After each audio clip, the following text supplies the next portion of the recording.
आणि या दरम्यान जयेश पाटीलच्या बॅटमधून किसन बॉल घेतो आणि जयेश पाटील आणि हा या दरम्यान राहुल पहिल्या चिन्हावरती जयेश पाटीलला बाद केल्यानंतर स्ट्राईकला पप्पूरामकडे आहे. पुन्हा खेळायचा प्रयत्न केला जातोय. चेंडू पोचलाय चिन्हापर्यंत आलाय, कव्हर केलाय, एक धाव गणेश चेंडू कव्हर करतोय. एका धावसंख्येनंतर संघाची धावसंख्या कासवाच्या मंद गतीने वाढली गेली.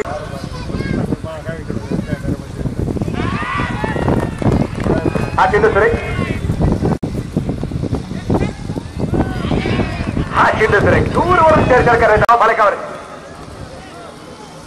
हो हा चेंडू सुरेख टाकला गेला.